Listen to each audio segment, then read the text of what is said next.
Class 12th का first chapter यहाँ पे पढ़ेंगे। रिलेशन एंड फंक्शन को हम संबंध एवं फलन भी कहते हैं। जैसे कि हम देखते हैं डेली लाइफ में रिलेशन का जो मीनिंग होता है, जैसे आपका संबंध आपके माता पिता से है, आपके पेरेंट्स के साथ, आपके फ्रेंड्स के साथ में, और आपके टीचर के साथ में एक रिलेशन होता है। जैसा कि नॉर्मल डेली लाइफ में हम लोग समझते हैं रिलेशन का मीनिंग, वही मीनिंग आपका मैथमेटिकली भी होता है, बट मैथमेटिक्स में हम उसको थोड़ा सा डिफरेंट वे में समझते हैं या डिफरेंट वे में हम उसको स्टडी करते हैं। तो मैथमेटिक्स में अगर हम बात करें रिलेशन की, तो रिलेशन जैसे आप समझिए कि सर्कल है, तो सर्कल रेडियस से रिलेटेड होता है, यानी वृत्त जो है वो उसकी त्रिज्या से रिलेटेड होता है। जब हम त्रिज्या को कम या ज़्यादा करते हैं तो सर्कल का साइज जो है वो कम या ज़्यादा हो जाता है। इसके बाद आप देखिए कि जब हम कोई दो नंबर्स के बीच रिलेशन की बात करते हैं, सपोज मान के चलिए कि आप अगर 2 है आपके पास, तो 2 और 4 में हमारे पास क्या रिलेशन है कि 2 जो है वो लेस देन 4 है, लेकिन 4 और 6 में अगर हम रिलेशन देखें तो 4 जो है वो 6 से भी लेस है, बट 6 4 से बड़ा है।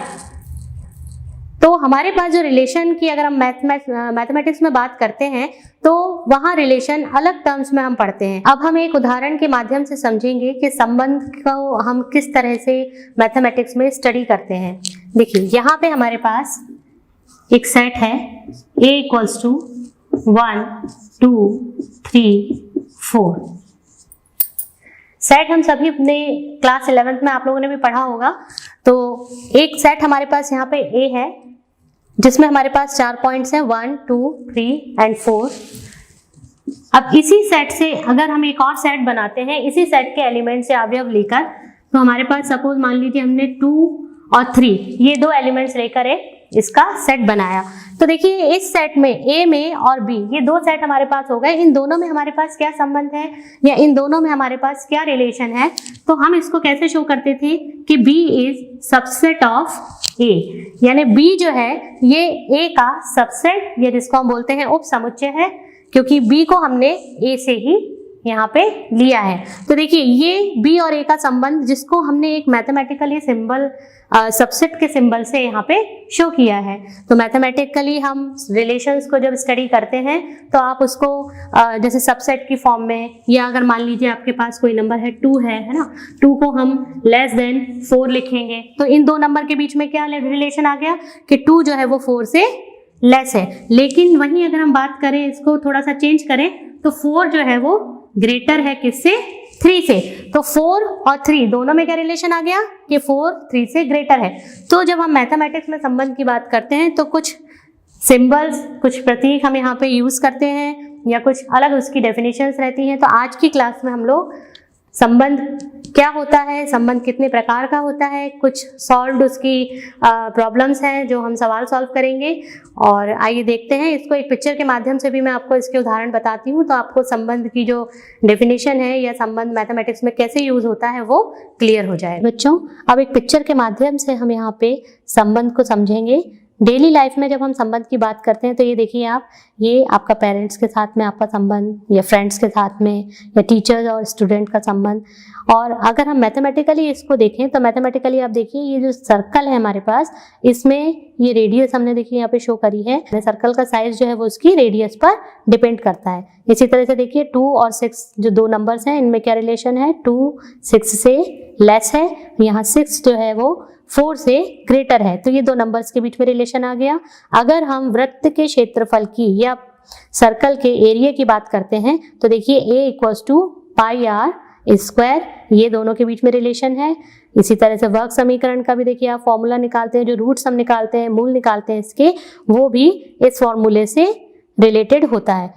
बच्चों कार्तीय गुणनफल या कार्टेशियन प्रोडक्ट आप लोगों ने 11th क्लास में भी पढ़ा है।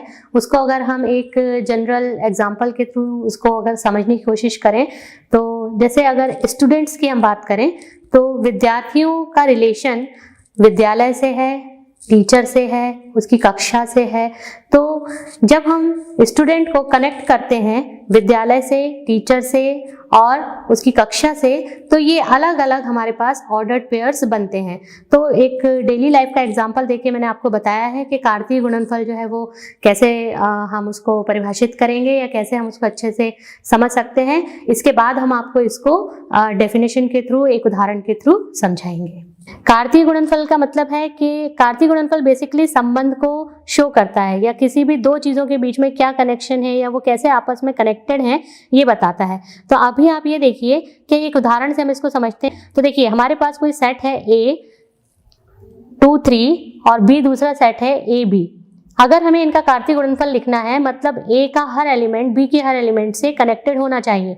तो ये देखिए आप A cross B is equal to 2A, 2 को मैंने A के साथ लिया, फिर 2 को मैंने B के साथ में लिया है, 3A 3B। इस तरह से हमारे पास ये 4 ऑर्डर्ड पेयर या जिन्हें हम क्रमित युग्म कहते हैं ये आ गए हैं।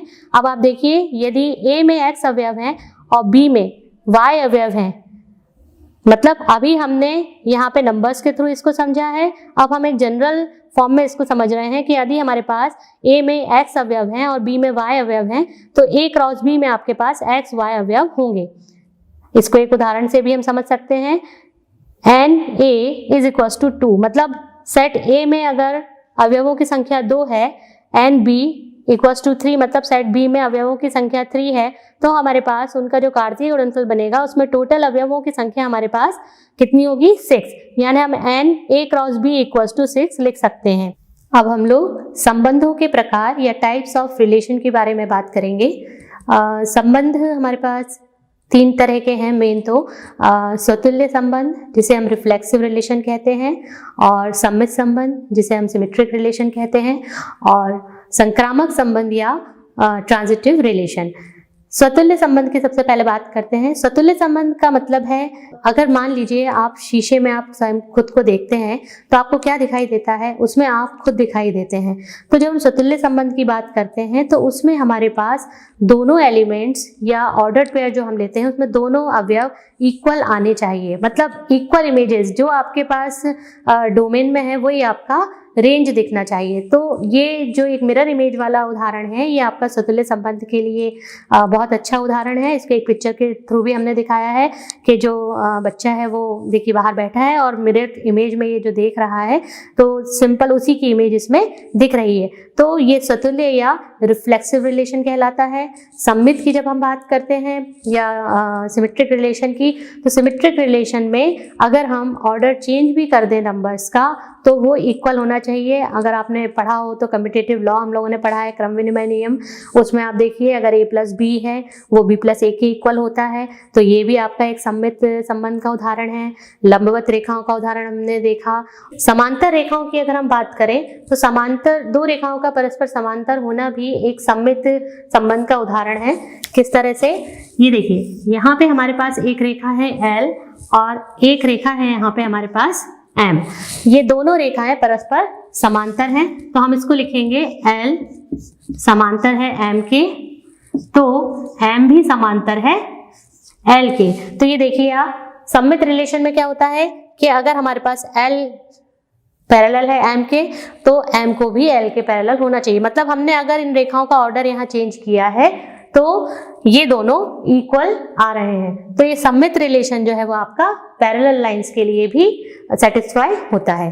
तो जब हम संक्रामक संबंध की बात करेंगे तो देखिए इसी में मैं एक रेखा और ले लेती हूँ। ये मैंने N एक और रेखा ले ली है और ये तीनों रेखाएं एक दूसरे के पैरेलल हैं या समांतर हैं। अब आप देखिए L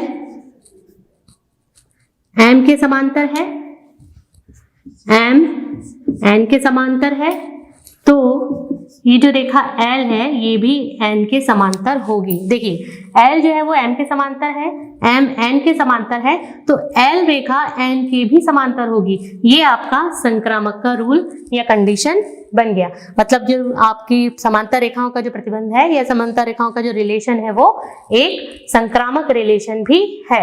और इसी रिलेशन से अभी हम स्वतुल्य को भी समझ सकते हैं। स्वतुल्य या रिफ्लेक्सिव रिलेशन के लिए अगर मैं बात करूं तो मैं सिर्फ यहाँ पे एक ही रेखा की बात करूंगी। तो यहाँ पे हमारे पास सिर्फ एक ही रेखा है और ये खुद अपने समांतर है। ठीक है, तो इसको हम स्वतुल्य संबंध कहेंगे। और यही हम इसको सम्मित के लिए अगर देखना चाहें तो सममित संबंध के लिए हमारे पास यहाँ दो लाइंस होंगी L M, तो इसको हम लिख देंगे L parallel to M is equal to M parallel to L। और संक्रामक की अगर बात करेंगे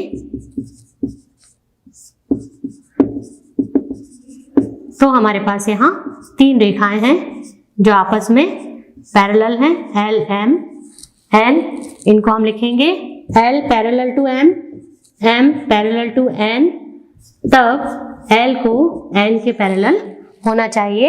ये हमने समांतर रेखाओं का एक ही उदाहरण लेके और हमने तीनों तरह के संबंध यहाँ पे समझ लिए हैं। तो इस तरह से आपके संबंध के प्रकार हैं और किसी भी संबंध को तुल्यता संबंध एक अलग संबंध है हमारे पास, इसके आगे जो हम पढ़ेंगे कि तुल्यता संबंध, उसमें अगर आपको किसी संबंध को तुल्यता संबंध प्रूफ करना है तो आपको स्वतुल्य, सममित और संक्रामक तीनों संबंध उसमें प्रूफ करने होते हैं। तीनों संबंध आपको उसमें शो करने होंगे। अगर तीनों संबंध शो हो जाते हैं, प्रूफ हो जाते हैं, तो वो संबंध आपका तुल्यता संबंध या इक्विवेलेंस रिलेशन कहलाता है। मतलब अगर आपको इक्विवेलेंस रिलेशन प्रूफ करना है तो आपको तीनों रिलेशन स्वतुल्य, सममित और संक्रामक सिद्ध करना होते हैं। तो चलिए अब हम संबंधों के प्रकार या टाइप्स ऑफ रिलेशंस को डिटेल में पढ़ेंगे। देखिए, संबंधों के प्रकार में हमने पढ़ा स्वतुल्य संबंध या रिफ्लेक्सिव रिलेशन। रिफ्लेक्सिव रिलेशन क्या होता है? संबंध R स्वतुल्य कहलाता है यदि प्रत्येक A बिलोंग्स टू A के लिए A बिलोंग्स टू R हो। देखिए, हम सभी ने 11th क्लास में डोमेन और रेंज सब पढ़ा हुआ है। अब आप देखिए, अगर हम क्रमित युग्म में या ऑर्डर्ड पेयर में दो एलिमेंट्स लिखते हैं तो पहला एलिमेंट जो है वो डोमेन होता है और जो दूसरा एलिमेंट है वो रेंज होता है। तो यहाँ A, A का मतलब है कि इसका डोमेन और रेंज इक्वल होगा। तो स्वतुल्य संबंध में आपके पास क्रमित युग्म में दोनों एलिमेंट जो हैं वो सेम होने चाहिए, इक्वल होने चाहिए। तो रिफ्लेक्सिव रिलेशन के लिए अगर हम इसको उदाहरण से समझें तो उदाहरण में दो सर्वांग सम त्रिभुज जो हैं वो हमेशा स्वतुल्य रहते हैं। क्यों? क्योंकि वो हर तरह से बराबर रहते हैं। तो ये एक सबसे अच्छा उदाहरण आपका संबंध का हो सकता है। इसके अलावा अगर हम एक और उदाहरण इसका देखें तो आप देखिए, A हमारे पास एक सेट है ABC, इससे हमने दो रिलेशन यहाँ पे फॉर्म किए हैं। पहला है R1 जिसमें हमने एलिमेंट्स को लिया है AA, BB और CC, ये तीन ऑर्डर्ड पेयर हैं हमारे पास। दूसरा रिलेशन हमने यहाँ फॉर्म किया है R2, इसमें हमारे पास BB, CB, BC और AA, ये हमारे पास चार ऑर्डर्ड पेयर हैं। अब इन दोनों में अगर हम चेक करें कि हमारे पास इन दोनों रिलेशंस में से कौन सा रिलेशन रिफ्लेक्सिव होगा, तो देखिए आप R1 जो रिलेशन है वो रिफ्लेक्सिव होगा क्योंकि इसमें दोनों एलिमेंट्स जो हैं ऑर्डर्ड पेयर के ये सेम हैं। देखिए A, B, B और C, यहाँ पे तीनों एलिमेंट्स हमारे पास सेम हैं ऑर्डर्ड पेयर में, तो हमारे पास ये R1 जो रिलेशन है ये स्वतुल्य होगा। लेकिन जो दूसरा जो रिलेशन है आपके पास R2, यहाँ पर B तो है हमारे पास, बट देखिए आप C और C ऑर्डर पेयर हमारे पास इसमें नहीं है। तो ये रिलेशन जो है ये आपका रिफ्लेक्सिव या स्वतुल्य नहीं होगा। तो देखिए आप इस तरह से R1 रिलेशन जो है वो आपका स्वतुल्य संबंध हो गया और R2 जो है वो A पर स्वतुल्य संबंध नहीं है क्योंकि C बिलोंग्स टू A पर C does not belongs to R2। तो हमारे पास ये स्वतुल्य संबंध का उदाहरण हमने समझा। दूसरा रिलेशन हमारे पास है सिमेट्रिक रिलेशन, या इसको हम हिंदी में बोलते हैं सममित संबंध। कोई भी संबंध R सममित कहलाता है यदि प्रत्येक AB बिलोंग्स टू A के लिए AB belongs to R equals to BA belongs to R हो।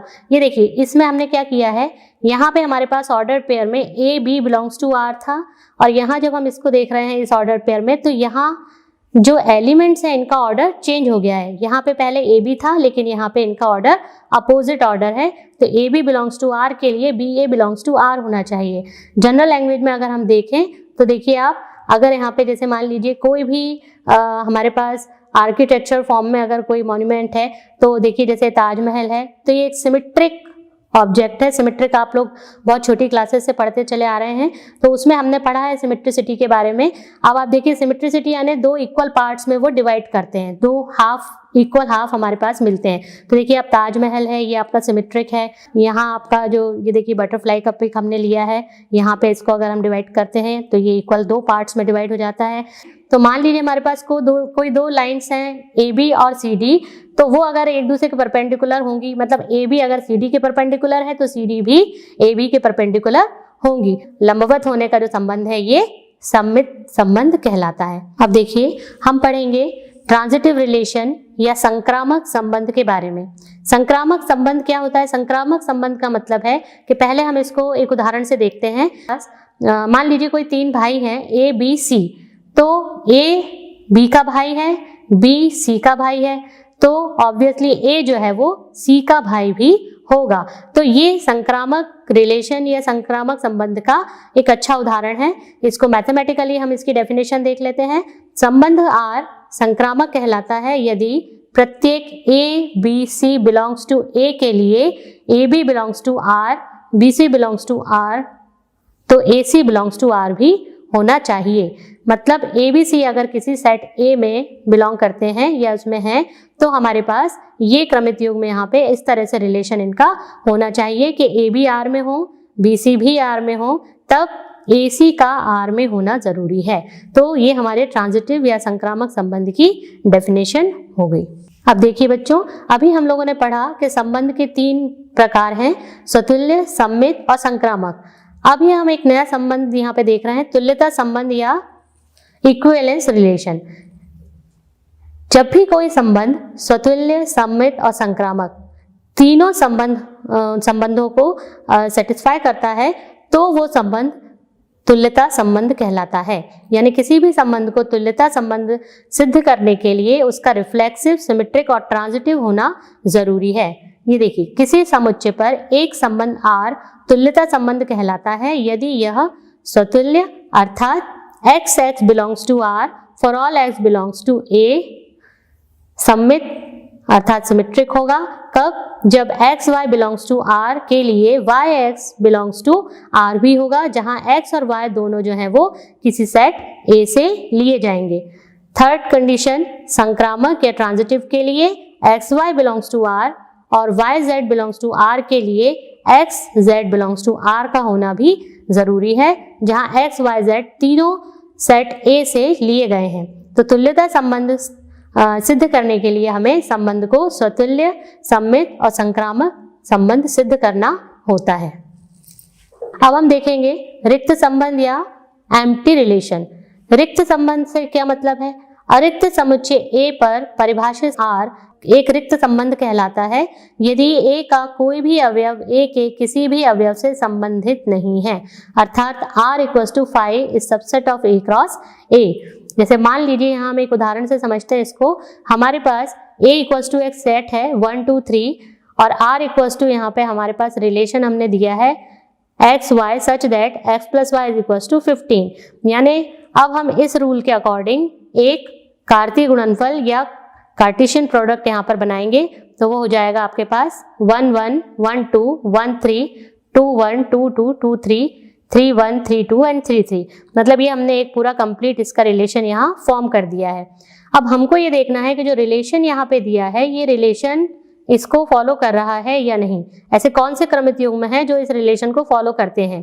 अब देखिए 1 1 अगर यहाँ पे दिया है तो ये 1 है, पहला वाला जो 1 है वो x से निकलेगा और जो दूसरा वाला 1 है वो y को बिलोंग करेगा। अब हम ये वैल्यूज इस रूल में रखेंगे x plus y equals to 15 में, तो हो जाएगा 1 प्लस 1 इज इक्वल्स टू 15। तो होता नहीं है, यहाँ 1 प्लस 2 भी 15 नहीं आएगा।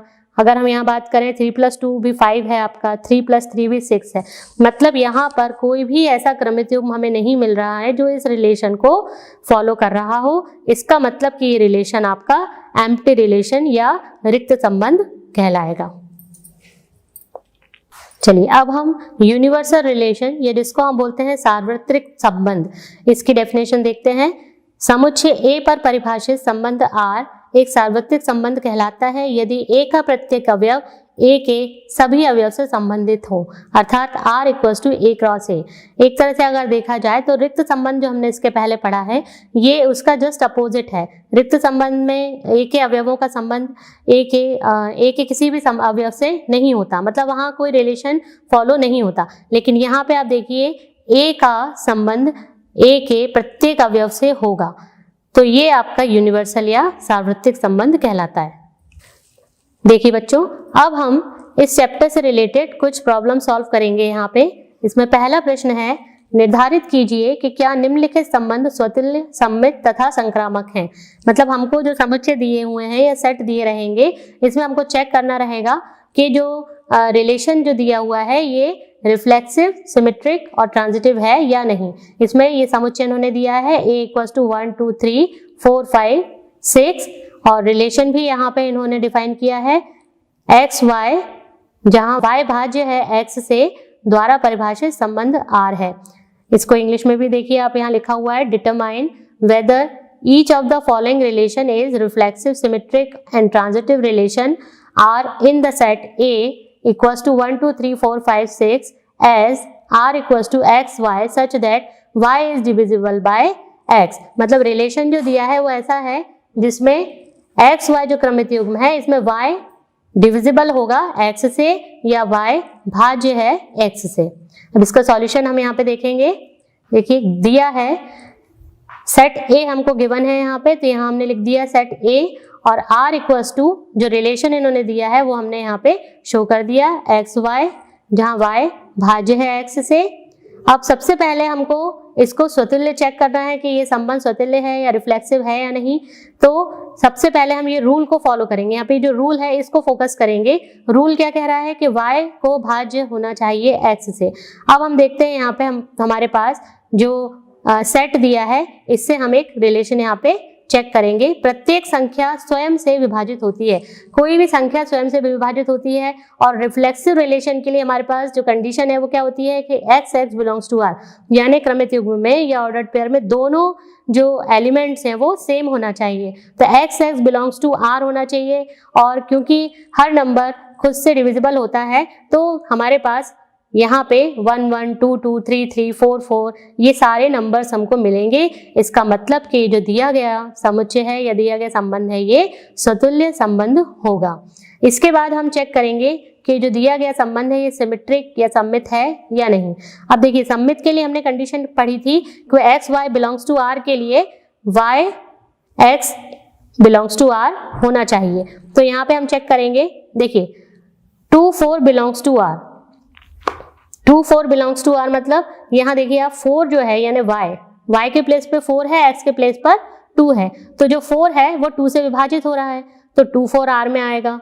फिर हम बात करेंगे 4 2 बिलोंग्स टू r की, तो 4 2 के लिए 2 जो है वो 4 से विभाजित नहीं है। यहाँ y के प्लेस पे 2 आ गया है और x के प्लेस पे 4 आ गया है। तो ये अपोजिट, अगर हम इनका पैटर्न बदल देते हैं एलिमेंट्स का या नंबर्स का, तो ये सेटिस्फाई नहीं कर रहा है सम्मित होने की कंडीशन को। सम्मित होने की कंडीशन ये कहती है कि अगर 2 4 बिलोंग्स टू r है तो 4 2 भी r में होना चाहिए। हमारे पास ये कंडीशन यहाँ फॉलो नहीं हो रही। यहाँ 2 4 बिलोंग्स r है मगर हमारे पास 4 2 बिलोंग्स टू r नहीं हो पा रहा है। अब हम तीसरी कंडीशन, तीसरा रिलेशन यहाँ पे संक्रामक या ट्रांजिटिव रिलेशन चेक करेंगे। ट्रांजिटिव रिलेशन क्या होता है? अगर x y belongs to r है, y z belongs to r है, तो हमारे पास x z भी r में होना चाहिए। अब जो सेट हमें यहाँ पे दिया है उससे हम देखते हैं, हमारे पास 1 2 बिलोंग्स टू r है। क्यों? क्योंकि 2 जो है वो 1 से विभाजित होगा, तो ये तो करेक्ट है। इसके बाद हम देखेंगे 2 4 बिलोंग्स टू r, यहाँ भी देखिए 4 जो है ये 2 से विभाजित हो जाएगा। और 1 और 4 अगर हम लेते हैं क्रमित युग्म में तो 1 4 बिलोंग्स टू r हो जाएगा, मतलब 4 जो है वो 1 से विभाजित है। तो मतलब ये हमारा जो संबंध है ये संक्रामक संबंध भी होगा, क्योंकि यहाँ पे 1 2 बिलोंग्स टू r हो रहा है, 2 4 बिलोंग्स टू r है और 1 4 बिलोंग्स टू r भी है। तो ये संक्रामक होने की शर्त को कंप्लीट करता है। इसीलिए जो दिया गया संबंध है या दिया गया क्वेश्चन में आपको जो संबंध बताना था, यहाँ ये संबंध हमारा स्वतुल्य है, सम्मित नहीं है और संक्रामक है। अब हम अगला क्वेश्चन देखते हैं। चलिए बच्चों, अब हम अगला क्वेश्चन देखेंगे। यहाँ पे अगला प्रश्न है, जांच कीजिए कि क्या r equals to a b such that a less than equals to b cube में r द्वारा परिभाषित संबंध स्वतुल्य, सम्मित या संक्रामक है। इंग्लिश में भी यहाँ पे क्वेश्चन दिया है, check whether the relation R in R defined by R is equals to AB such that A less than equals to B cube is reflexive, symmetric और ट्रांजिटिव। इस क्वेश्चन में भी हमें ये ही चेक करना है कि जो दिया गया संबंध है ये रिफ्लेक्सिव, सिमेट्रिक और ट्रांजिटिव है या नहीं। तो जैसे हमने अभी पिछले क्वेश्चन में किया वैसे ही हम इनकी परिभाषाओं को ध्यान में रखते हुए ये क्वेश्चन यहाँ सॉल्व करेंगे। अब देखिए गिवन रिलेशन या दिया गया संबंध हमारे पास क्या है, R equals to AB such that A less than equals to B cube, जहां R जो है ये वास्तविक संख्याओं का समुच्चय है या हम इसको कहेंगे सेट ऑफ रियल नंबर्स है। R जो है वो रियल नंबर्स का सेट है, इसलिए A और B जो है वो भी आपकी रियल नंबर्स या वास्तविक संख्याएं ही होंगी। अब इसमें हम सबसे पहले चेक करेंगे स्वतुल्य संबंध या रिफ्लेक्सिव रिलेशन के लिए। इस तरह के क्वेश्चंस में हम लोग पॉइंट्स लेके इसको सॉल्व करते हैं। अपने मन से आप यहाँ पे कुछ पॉइंट सपोज करेंगे जो सेट दिया है उसके अकॉर्डिंग। जैसे आपको जो यहाँ पे रिलेशन दिया है ये वास्तविक संख्याओं के समुच्चय के लिए दिया है, तो आप वास्तविक कोई भी संख्या यहाँ पे सिलेक्ट कर सकते हैं। जैसे यहाँ मैंने लिया a इक्वल्स टू 1, तो इसका क्यूब जो है वो 1 होगा। अब देखिए आप ये 1 लेस देन इक्वल्स टू 1, यानी जो हमारे पास यहाँ पे रिलेशन दिया है a less than equals to b cube, इसको सेटिस्फाई करता है। लेकिन क्योंकि हम वास्तविक संख्याओं की बात करते हैं तो इसमें हमारे पास परिमेय संख्याएं भी आती हैं, तो हम एक परिमेय संख्या के लिए इसको चेक करेंगे कि क्या ये परिमेय संख्या के लिए भी सही सत्य सिद्ध होगा क्या। तो देखिए यहाँ पे मैंने लिया a इक्वल्स टू 1/2, तो यहाँ इसका क्यूब जो आएगा वो कितना होगा, 1/2 का क्यूब या 1/8। मतलब आपके पास में 1/2 1/8 से लेस देन इक्वल्स टू होगा क्या, नहीं होगा। तो इसका मतलब कि हमारे पास एक संख्या ऐसी मिल गई जिस पर कि ये संबंध स्वतुल्य सिद्ध नहीं होता। ये देखिए 1/2 less than equals to 1/2 cube, ये सत्य नहीं है, यानी ये जो रूल आपको दिया है ये रूल को ये फॉलो नहीं करता, अतः दिया गया संबंध जो है वो स्वतुल्य नहीं है। अब हम दूसरे संबंध की बात करेंगे, सिमेट्रिक या सममित हमको प्रूफ करना है। तो इसके लिए हम जानते हैं कि सममित के लिए अगर AB बिलोंग्स टू R है तो BA बिलोंग्स टू R होना चाहिए। अर्थात अगर हमारे पास A less than equals to B cube है तो वो B less than equals to A cube के इक्वल होना चाहिए अकॉर्डिंग टू गिवन रूल, जो रूल आपको दिया है उसके अनुसार। अब इसमें भी हम पॉइंट्स रख के चेक करेंगे, तब जो रूल दिया है उसके अकॉर्डिंग हमारे पास A less than equals to B cube में अगर हम ये वैल्यूज रखते हैं तो A की जगह पे हमने 2 रख दिया और less than equals to B cube यानी 9 का क्यूब, जो कि कितना होगा 729। तो 2 लेस देन इक्वल्स टू 729 यहाँ पे करेक्ट है। लेकिन अब हम अगर इसका ऑर्डर चेंज करें, जैसा कि सममित रिलेशन में करना पड़ता है, तो b less than equals to a square की अगर हम बात करें तो ये संबंध सममित सिद्ध नहीं होता। अब हम चेक करेंगे कि क्या ये संबंध संक्रामक या ट्रांजिटिव है या नहीं। अब देखिए हम जानते हैं संक्रामक के लिए जो शर्त होती है या कंडीशन होती है वो होती है a b belongs to r, b c belongs to r, तो a c को भी r में होना चाहिए। अर्थात अगर a less than equals to b cube है, b less than equals to c cube है, तो a less than equals to c cube भी होना चाहिए। अब इसको भी हम पॉइंट्स लेके चेक करते हैं। माना कि a equals to 3, b equals to 3/2, c equals to 4/3 है। अब हम ये रूल है इसमें हम ये वैल्यूज पुट करेंगे। a के प्लेस पे 3 लिखा है हमने, less than equals to b cube की जगह हमने 3/2 का होल क्यूब लिखा है, तो हमारे पास यहाँ वैल्यू क्या आई 3 लेस देन इक्वल्स टू 3.375। तो ये करेक्ट है, यहाँ पे 3 जो है वो लेस होगा इससे। फिर हम b less than equals to c cube के लिए इसको चेक करेंगे। b के प्लेस पे रखेंगे 3/2 और c के प्लेस पे रखेंगे 4/3 का होल क्यूब। तो देखिए जब इसको सॉल्व करेंगे तो हमारे पास आएगा 3/2 लेस देन इक्वल्स टू 2.37।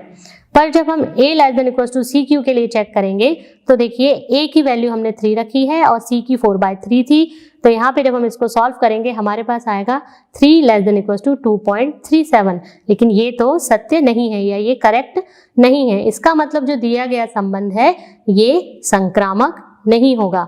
जब भी हमारे पास कोई रिलेशन रिफ्लेक्सिव, सिमेट्रिक या ट्रांजिटिव हम प्रूफ करते हैं और अगर वो प्रूफ नहीं होता है या वो उस रिलेशन को सेटिस्फाई नहीं करता है, तो हमेशा हमको पॉइंट्स रख के चेक करना पड़ता है। और पॉइंट्स के लिए क्राइटेरिया जो है वो कहाँ से आता है, जो रूल आपको दिया है, जो समुच्चय आपको दिया है यहाँ पे सेट, वो कौन सी संख्याओं का है। अगर वास्तविक संख्याएं हैं तो हमेशा आपको वास्तविक संख्याओं में परिमेय संख्या को रख के चेक कर लेना चाहिए संबंध जो है वो प्रूफ हो रहा है या नहीं हो रहा है। तो ये देखिए आपका यहाँ पे सवाल सिद्ध हो गया है कि जो आपका दिया गया संबंध है वो ना तो सतुल्य है, ना सममित है और ना ही संक्रामक है। तो बच्चों आज हमने देखा कि संबंध क्या होता है, संबंध की परिभाषा, उसके प्रकार और संबंध से रिलेटेड हमने चैप्टर से रिलेटेड कुछ प्रॉब्लम्स भी सॉल्व करी हैं। तो आप लोगों को समझ में आया होगा अच्छे से। अब आपके पास गृह कार्य के क्वेश्चंस हैं।